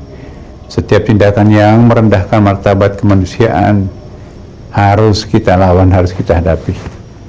Saya mendukung proses penegakan hukum yang dilakukan oleh aparat. Hukum berat pelaku sesuai dengan ketentuan. Kementerian Agama juga sudah menghentikan pendaftaran santri baru di pesantren Dolokusumo. Dan saat ini dalam proses pencabutan izin operasional. Bersamaan itu, Kementerian Agama juga sedang mengawal dan memfasilitasi pemindahan para santri agar dapat melanjutkan pendidikannya. Saya juga menegaskan bahwa pesantren dan lembaga pendidikan keagamaan harus terus menjadi ruang yang aman bagi para santri. Kementerian Agama juga terus memperkuat pembinaan dan pengawasan agar kasus serupa tidak akan pernah terjadi lagi. Terima kasih. Assalamualaikum warahmatullahi wabarakatuh. Pemirsa, kasus dugaan kekerasan seksual di sebuah pondok pesantren di Pati, Jawa Tengah dan juga di Lahat, Sumatera Selatan menyita perhatian publik. Mirisnya pelakunya diduga adalah oknum dari jajaran pondok pesantren. Lalu bagaimana sebetulnya pengawasan yang diterapkan oleh Kemenak kepada pihak satuan pendidikan dalam hal ini pesantren yang merupakan tempat pendidikan dan perlindungan bagi anak? Kita akan berbincang dengan narasumber kami pada hari ini, ada Direktur Pondok Pesantren Kementerian Agama Basnak Said dan psikolog pendidikan sekaligus pengelola Ponpes Khadijah Almakiyah atau Mbak Alki. Selamat sore Pak Basnak, Mbak Alki. Selamat sore Bapak. Selamat sore Mbak. Terima kasih. Saya akan ke Pak Basnak terlebih dahulu. Pak Basnak, ini mengutip pernyataan dari Menak ya, bahwa Kemenak ini memiliki satuan pembinaan pondok pesantren yang mana pimpinan pondok pesantren berkolaborasi untuk mengawasi dan mencegah penyimpangan apapun yang terjadi di pesantren. Namun pada kasus ini, kedua ponpes ini adalah oknum pimpinan pondok pesantren. Seperti apa Pak penanganannya ke depannya? Oke, baik. Terima kasih. Pertama, bahwa di tengah-tengah ikhtiar Kementerian Agama melakukan upaya untuk menghadirkan lembaga pendidikan yang aman dan nyaman, ternyata kemudian muncul kasus ini. Nah, Kementerian Agama telah melakukan ikhtiar bersama dengan banyak kementerian dan lembaga. Ada Kementerian Pemberdayaan Perempuan dan Perlindungan Anak, kemudian ada Kementerian Kesehatan, ada KPAI, dan kemudian ada UNICEF, dan lembaga-lembaga yang cukup memberi perhatian penuh kepada pondok pesantren. Nah, Kementerian Agama telah memiliki banyak regulasi untuk menghadirkan lembaga pendidikan yang aman dan nyaman itu. Misalnya tahun 2021 itu sudah ada keputusan Dirjen tentang pesantren ramah anak. Lalu kemudian tahun 2024 kita mencoba mengikhtiarkan ada keputusan Menteri Agama tentang peta jalan pesantren ramah anak. Kira-kira bagaimana caranya kemudian kita mengikhtiarkan banyak agenda-agenda dan program-program yang nanti muaranya adalah untuk kepentingan terbaiknya anak-anak kita. Salah satu misalnya contohnya adalah di tahun 2025 kita mewujudkan piloting pesantren anak. 1 kabupaten kota, 1 pesantren. Dan tahun 2026 ini kita kembangkan menjadi 3 kali lipat. Dalam hal ini ada 1.900 pesantren yang coba kita lakukan upaya-upaya untuk menjadi model, menjadi contoh bagi perhatian terhadap pesantren, utamanya mewujudkan pesantren ramah anak itu. Nah, pada sisi yang lain juga bahwa Kementerian Agama itu membuat telepontren. Jadi kira-kira kalau ada kasus-kasus di pesantren, kemudian mungkin ada orang tua wali yang anak-anaknya melapor kepada mereka, maka kemudian ada telepontren dalam bentuk WhatsApp. Dan itu mendapatkan layanan dari Direktorat Pesantren 24 jam. Pak Basnak, gitu, Pak Mbak. Basnak. Oke, Pak Basnak, itu kan program yang sudah disiapkan saat ini, mudah-mudahan bisa berjalan. Tapi pertanyaan saya adalah, tadi kita lihat di Pati itu ada pimpinan pondok pesantren sudah ditangkap oleh polisi. Yang di Lahat sekarang belum ada lagi kejelasannya bagaimana. Keduanya adalah pimpinan pondok pesantren. Apa yang dilakukan untuk mengawasi pimpinan pondok pesantren atau oknum-oknum di dalamnya, Pak Basnak? Nah, makanya kepada seluruh masyarakat yang ingin mendirikan pesantren itu ada aturan yang diterapkan oleh Kementerian Agama bahwa harus jelas dan pasti seperti apa sanad keilmuan yang dimiliki oleh pesantren bersangkutan. Jadi tidak boleh kemudian kita mengatakan begitu ada orang pakai sorban, lalu kemudian panjang jenggotnya, lalu menampilkan wajah yang kemudian seperti kiai, itu bisa saja itu hanya kira-kira adalah modus, tapi sesungguhnya di Kementerian Agama salah satu syaratnya adalah yang disebut dengan kiai adalah yang memiliki tradisi keilmuan pesantren atau kira-kira memiliki sanad keilmuan pesantren sehingga kemudian tidak gampang orang untuk mendirikan pesantren. Itu. Baik, oke, baik Pak Basnak. Kita akan beralih ke Mbak Alki. Mbak Alki, kalau kita sudah melihat ada 2 kasus di pondok pesantren di Lahat dan juga di Pati, seperti apa ini pemulihan yang dibutuhkan oleh para korban? Karena korbannya ada banyak sekali, Mbak Alki. Ya, baik. Terima kasih berkaitan dengan kasus ini. Sebelumnya saya ingin menyampaikan keprihatinan yang mendalam karena tentu saja kasus ini tidak saja mencoreng nama baik pondok pesantren di Indonesia, namun juga yang menjadi keprihatinan kita adalah bagaimana kondisi kondisi korban saat ini. Itulah yang harus menjadi concern utama kita. Terkait bagaimana pemulihan korban, tentu saja proses setiap korban itu bertahap. Mereka punya waktu yang berbeda-beda dalam menghadapi dalam dalam mengobati trauma yang muncul. Namun yang perlu kita lakukan yang utama adalah kita saat ini harus memastikan bahwa korban merasa aman terlebih dahulu, jauhkan dia dari pelaku, dari lingkungan yang membuatnya traumatis selama ini. Rasa aman akan menjadi fondasi utama buat mereka, dan jauhkan dari kalimat yang blaming, menyalahkan, dan terlebih dahulu kita harus memvalidasi apa yang dia alami, karena seringkali korban kekerasan seksual ini khawatir speak up karena mereka takut disalahkan, kemudian merasa tidak layak dan sebagainya. Nah, penting sekali untuk kita yang mendampingi untuk memvalidasi apa yang dia alami. Tentu saja didampingi oleh profesional itu sangat penting, namun hal yang dasar yang perlu kita sembuhkan dari dia adalah pulihkan dulu rutinitas dasarnya dia, dari mulai makannya, dari mulai tidurnya harus dipastikan cukup, kemudian berikan aktivitas olahraga yang ringan, ibadahnya, terapinya seperti journaling, dan aktivitas yang suportif lainnya, sehingga sistem syarafnya itu bisa lebih tenang dan hormon-hormon endorfinnya bisa lebih muncul agar dia bisa lebih siap untuk proses terapi yang selanjutnya. Seperti itu kira-kira. Tapi Mbak Alki, kita lihat ada video pengakuan yang disampaikan oleh seorang korban dari Lahat yang mengatakan kalau dirinya sudah ikhlas, tidak mau lagi membawa kasus ini, tidak mau lagi bercerita tentang kasus ini. Kalau kita lihat juga di pondok pesantren yang ada di Pati, bahkan ada yang mencabut laporannya karena diiming-imingi sesuatu oleh pelaku.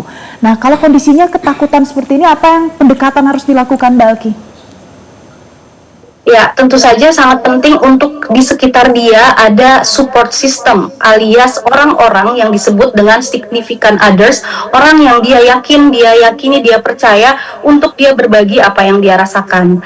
Kalaupun saat ini fasenya dia udah acceptance atau ikhlas, terpaksa atau tidak terpaksa, di luar itu ya, mungkin di belakangnya dia diiming-imingi dan sebagainya, support systemnya menurut saya harus tetap berada di samping dia untuk memastikan acceptance-nya dia, ikhlasnya dia adalah betul-betul keikhlasan yang sebetulnya benarkah akan membantu memulihkan diri dia, bukan keikhlasan namun ada emosi terpendam yang tidak bisa dia salurkan. Itu yang terpenting. Kalau memang dia diiming-imingi sesuatu, pasti artinya itu bukan sebuah keikhlasan yang sesuai dengan hati nurani dia, seperti itu. Jadi support system di sebelah dia itu sangat penting, adanya significant others untuk memastikan apa yang dia alami sekarang itu betul-betul sudah fase acceptance, karena biar gimana pun ketika seseorang mengalami yang namanya mental breakdown, menjadi korban sebuah kekerasan dan pelecehan seksual, mereka akan selalu mengalami fase-fase dari mulai anger, depression, setelah itu bargaining, lalu terakhir adalah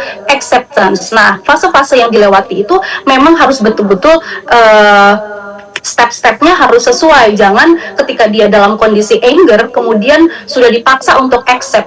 Nah, kalau dalam psikologi kita harus betul-betul memahami fase itu harus dilewati dulu. Jangan kita memaksa korban cepat-cepat sembuh secara psikis gitu. Melainkan kita lewati dulu fasenya bersama-sama, kita lewati bersama-sama dan kita yakinkan bahwa kamu tidak sendirian. Mari kita lewati fase ini sehingga kamu benar-benar sudah dalam tahap acceptance, dan perlu juga dipahami oleh seluruh mungkin korban yang pernah mengalami situasi traumatis. Percayalah, setelah kamu mengalami kehancuran, rasa traumatis, akan ada kehidupan setelah itu. Dan bagaimana kamu menghadapi kehidupan setelah itu adalah harus dengan riset diri kamu dulu. Jangan kamu memaksakan sembuh tapi belum waktunya para korban ya Mbak Alki ya, apalagi ada relasi ketimpangan kekuasaan. Nah, kemudian kembali ke Pak Basnang. Jadi Pak Basnang memang pelaku ini adalah oknum pimpinan Ponpes. Seperti apa kedepannya evaluasi untuk para pimpinan Ponpes ini agar tidak memanfaatkan relasi kuasa kepada para murid-muridnya? Maka tentu kemudian kita akan perketat nanti di dalam memberikan izin operasional ke pesantren, maka tentu Kementerian Agama akan melakukan pengetatan pada pon yang bernama Kiai.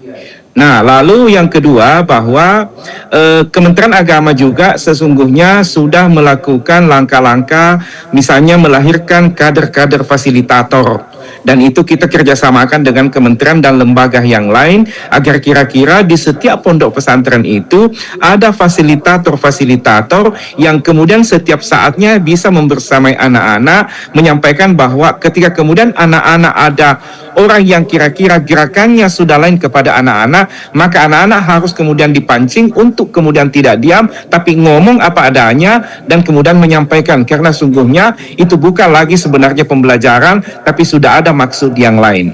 Ini cara kira-kira agar kemudian tidak relasi kuasa ini makin menjadi-jadi untuk kemudian memanfaatkan anak-anak kita. Oke, itu Mbak, tadi mungkin Pak saya Basnang. sedikit mau memberi. Saya mau tanya ke Mbak Alki, ya, kalau dari sudut pandang psikologi pendidikan, itu apa yang harus dilakukan? Karena ini semua kasus yang kita lihat akhir-akhir ini ada relasi kuasa di dalamnya.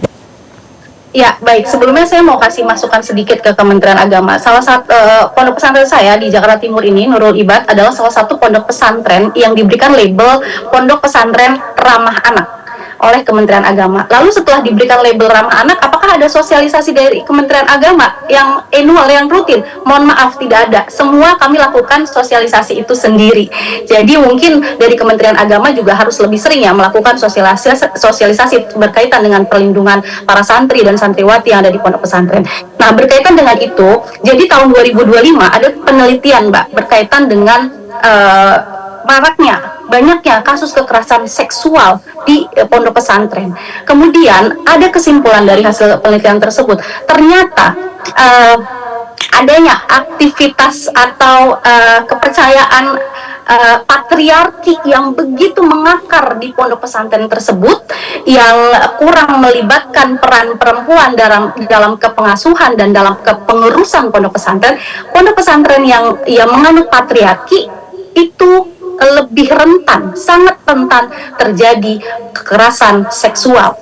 Apalagi ketika perempuan di sana powerless, tidak punya power untuk speak up, untuk bertindak, dan relasi kuasa itu begitu mencengkram hak-hak mereka. Pimpinan pondok pesantren dengan relasi kuasanya merasa punya akses 100% terhadap muridnya, terhadap santrinya, akses tindakannya, bahkan tubuh mereka. Inilah yang tidak bisa dikontrol ketika seluruh pengurus pondok pesantren tersebut masih menganut patriarki.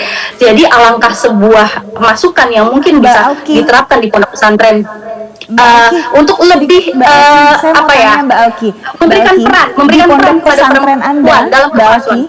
Di pondok pesantren Anda, apa yang Anda lakukan untuk mencegah hal itu terjadi? Nah, menariknya di pondok pesantren saya, dalam struktur kepengurusan dan kepengasuhan pondok pesantren didominasi oleh perempuan. Karena biar bagaimanapun pondok pesantren itu butuh sisi feminin dalam mengasuh, butuh sosok keibuan dalam mengasuh anak-anak ini. Mereka dititipkan di pondok pesantren oleh orang tuanya untuk kita menggantikan peran sebagai orang tua. Bayangkan kalau semuanya diasuh oleh orang yang menganut patriarki gitu ya. Di pondok pesantren saya, kepengurusan didominasi perempuan, meskipun pimpinannya adalah seorang laki-laki, namun pemimpin pondok pesantren kami begitu terbuka terhadap masukan masukan para perempuan. Nah, masukan para perempuan ini dihormati pendapatnya, dilibatkan dalam setiap proses kebijakan, dalam proses membuat sistem dan tata tertib yang tentu saja rasa asah-asih perempuan ini kan lebih mengena, lebih ada rasa ketika kita mendidik dan mengajar para santri, seperti itu. Baik, terima kasih Mbak Alki. Nah, Pak Basnang, dari evaluasi dan juga masukan dari Mbak Alki, apakah kedepannya juga akan ada evaluasi terkait dengan struktural pimpinan pondok pesantren, dan juga apakah untuk ponpes yang bermasalah ini akan ditutup secara permanen, dan seperti apa nasib murid-murid yang masih melakukan pendidikan di sana? Apakah akan dipindah ke tempat lain atau seperti apa? Silakan saja Pak Basnang. Nah, baik. Nah, untuk pesantren Doloh di Pati, Jawa Tengah, tentu kemudian langkah-langkah penyelesaian masalahnya telah kita lakukan. Tadi Pak Kepala Kemenag di jumpa pers dengan para wartawan Satu, bahwa kita sedang menghentikan sementara penerimaan santri baru. Lalu yang kedua, tentu si pelaku ini sudah dipecat dari tugasnya sebagai pendidik karena memang bukan lagi sebagai pendidik, karena justru kemudian telah melakukan sesuatu yang mengancam masa depannya anak-anak kita. Lalu yang ketiga, Kementerian Agama sedang memproses untuk pencabutan izinnya, dan tentu kemudian nanti tidak akan pernah dikeluarkan lagi izinnya sepanjang kemudian suatu waktu mungkin pesantren ini dikelola oleh pengelola yang memang memiliki visi yang besar untuk melahirkan lembaga pendidikan yang benar-benar menjadikan anak-anak sebagai anak-anak yang kira-kira menjanjikan masa depannya, tidak dibuat mereka merana sepanjang hidupnya. Tetapi untuk saat ini kita sudah proses pencabutan izin pesantren ini. Sekarang sedang masuk di kantor wilayah Kementerian Agama, nanti dari rekomendasi kantor wilayah Kementerian Agama Jawa Tengah, lalu kemudian nanti masuk ke aplikasi kami di Direktorat Pesantren, lalu kemudian kita akan proses izinnya oleh Bapak Dirjen Pendidikan Islam.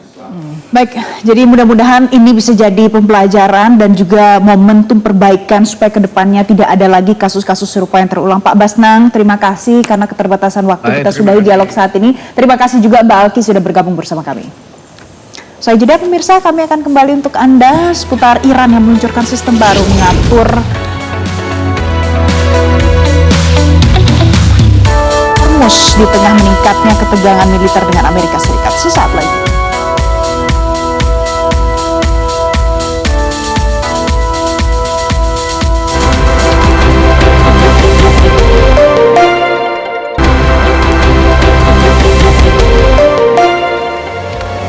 Pemirsa, terima kasih Anda masih bersama kami dalam Newsline. Iran meluncurkan sistem baru untuk mengatur lalu lintas kapal di Selat Hormuz di tengah meningkatnya ketegangan militer dengan Amerika Serikat. Otoritas Iran menetapkan bahwa semua kapal harus mengajukan permohonan izin secara resmi sebelum memasuki Selat Hormuz sebagai bagian dari sistem yang disebut sebagai kendali kedaulatan. Langkah ini diambil setelah Iran memperketat pengawasan terhadap kapal-kapal yang terkait dengan Amerika Serikat dan Israel. Ini menyusul serangan militer terhadap wilayah Iran. Parlemen Iran juga sedang membahas aturan tambahan termasuk pembatasan kapal dan penerapan biaya bagi non-musuh. Militer Iran memperingatkan akan menindak setiap kehadiran pasukan asing di kawasan tersebut sehingga meningkatkan resiko konfrontasi di salah satu jalur energi terpenting dunia.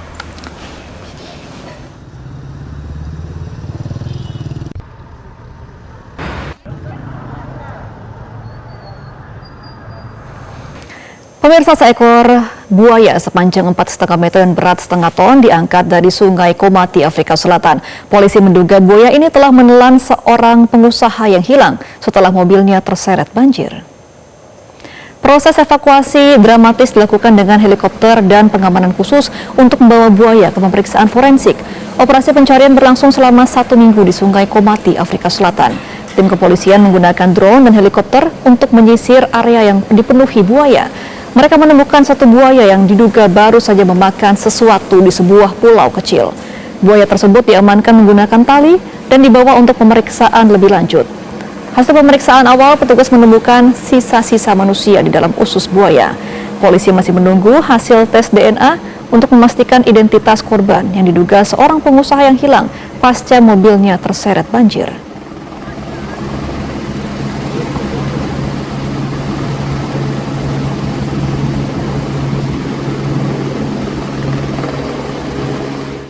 Pemirsa, informasi tadi mengakhiri jumpa kita sore hari ini di Newsline. Saya Valencia Malvinsi. Dan saya Gemma Tanjung mewakili teman-teman yang bertugas mengucapkan terima kasih atas perhatian Anda. Selamat sore dan sampai jumpa.